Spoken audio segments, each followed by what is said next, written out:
Bom, pessoal, então, passada a fase de deliberação parlamentar, nós vamos entrar agora no segundo estágio da deliberação, que é deliberação por parte do Executivo. Então, nessa fase constitutiva, nós temos duas etapas. Primeiro, deliberação parlamentar das casas iniciadora e revisora, e depois uma deliberação do Poder Executivo. Pessoal, olha só, a sanção. Vamos começar por sanção.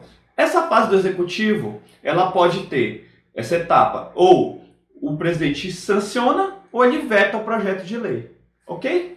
Então, se ele sancionar, a sanção do presidente quer dizer que ele concorda com os termos daquele projeto de lei. Então, quando eu digo que ele sancionou, quer dizer que ele concordou, que ele aprovou e que aquele projeto de lei pode se transformar em uma lei, ok? Então, olha só. Sanção, concordância do presidente com o projeto de lei.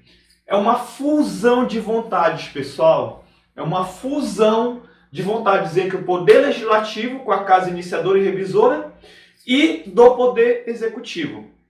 Então, os dois poderes, legislativo e executivo, vão fazer uma fusão de vontades para poder chegar a uma lei. Então, aquele projeto de lei tem que ter a fusão das duas vontades, ok?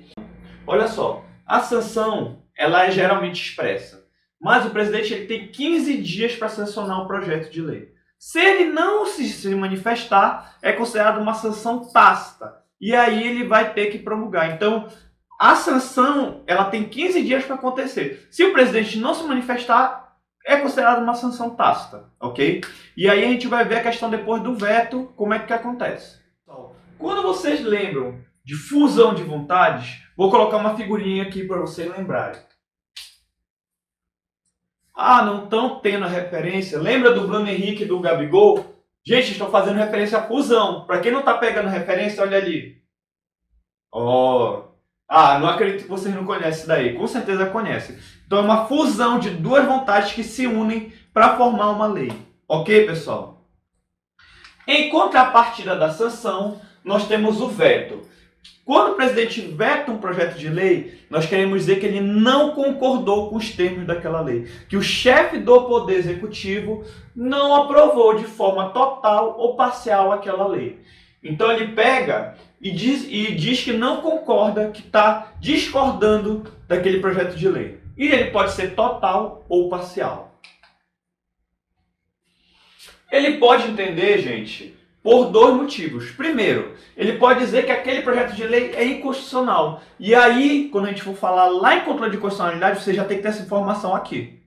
Gente, quando o projeto de lei é vetado pelo presidente por motivo de inconstitucionalidade, essa é uma forma de controle de constitucionalidade do Poder Executivo. É um controle prévio, a lei ainda não existe. Ela é um projeto de lei que vai virar lei. Mas aí, se o presidente entende que é inconstitucional, ele já faz um controle de constitucionalidade preventivo, ok? Então, essa é uma forma de controle de constitucionalidade pelo presidente. E o segundo é porque o presidente entende que aquele projeto de lei é contrário ao interesse público. Então, gente, quando a gente pensa a história do veto contrário ao interesse público, eu estou fazendo um veto político. Aquele projeto de lei não tem nenhum problema. Ele não é constitucional, ele não é de forma alguma contrário a outra lei, ele não tem problema nenhum. Simplesmente o presidente entende que ele é contrário ao interesse público. Então ele vai pegar e vai fazer um veto político, ok? Fora isso, gente, o veto do presidente ele tem que ser sempre motivado. O tempo inteiro que ele for fazer esse veto, ele tem que dizer quais são as razões daquele veto. Por que ele foi vetado? Se é contrário ao interesse público, por que é contrário ao interesse público? Se é inconstitucional, qual é a inconstitucionalidade? Ok? Então o presidente tem que motivar aquele veto. E o presidente comunica ao Senado, presidente do Senado, no prazo de 48 horas. Então, quando ele veta, ele vai chegar lá e dizer: presidente do Senado, estou vetando esse projeto de lei por causa disso, disso, disso. E aí ele disse é total, parcial e no prazo de 48 horas, ok? Esse veto, gente, então, o que acontece? Depois que ele comunica para o presidente do Senado Federal, o presidente do Senado Federal vai convocar uma sessão conjunta do Congresso para apreciar os vetos do presidente. Então, olha só, o veto pode ser derrubado por maioria absoluta. Então, quando o presidente vetou um projeto de lei, esse veto pode ser derrubado pelo Congresso. Lógico, vocês já viram muito por aí, dizendo, o presidente vetou. Aí os parlamentares, então a gente está de mãos atadas. Mentira, gente. Eles podem derrubar esse veto por uma maioria absoluta. É porque, o que eles fizeram? Eles jogaram para o presidente, quando o presidente vetou, eles disseram, opa, foi o presidente, não é comigo. Então ele decidiu. Eles jogam a responsabilidade para o presidente, ok? Então eles podem derrubar esse veto. Então olha só, essa votação ela era secreta até o ano de 2013. Então, quando a gente ia fazer essa votação para derrubar o veto, ela era secreta. A partir da emenda constitucional número 76 de 2013, a sessão passou a ser em votação aberta. Ou seja, eles vão ter que falar quem é que está derrubando o veto do presidente. E, se for derrubado o veto, o projeto de lei ele vai ser encaminhado para o presidente para a fase complementar, para a etapa complementar. Então, olha só. O presidente vetou, ele joga para o Congresso Nacional. O Congresso Nacional deliberou e por maioria absoluta derruba o veto, aí o Congresso vai dar para o presidente aquele projeto de lei e aí o presidente não tem que decidir mais nada. Ele só dá para o presidente fazer a função de promulgar e publicar a lei. Ou seja, uma promulgação compulsória, gente. Ok? O presidente não vai ter que decidir mais nada. Então, o Congresso Nacional, por maioria absoluta, ele pode impor aquele projeto de lei para o presidente. Impor a promulgação daquela lei compulsoriamente. Ok, pessoal? Então, pessoal, vamos passar para a última fase do processo legislativo, que é a fase complementar. Então, o que acontece? É dividido em duas etapas. Promulgação e publicação. Nós só temos que ver o que significa cada uma das duas. Você já deve ter o conhecimento de teoria geral do direito, quando vocês viram em NINDB, você já deve ter tido essa experiência. Mas olha só, a promulgação é um ato formal que atesta a existência de uma lei. Então, quando o presidente promulga, ele está dizendo formalmente que aquela lei existe e que é executável no mundo jurídico. Ok? É um atestado formal de que aquela lei já está existindo no mundo jurídico. Beleza? Compete ao presidente da República no prazo de 48 horas.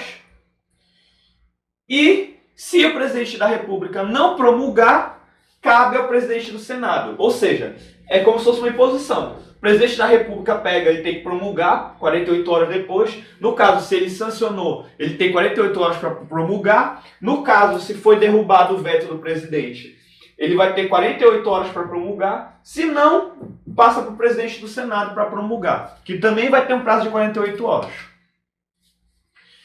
E aí, se o presidente do Senado não promulgar nessas 48 horas, passa para o vice-presidente do Senado, que tem que promulgar imediatamente. Ok, gente? Então, essa aqui é a linha do tempo da promulgação.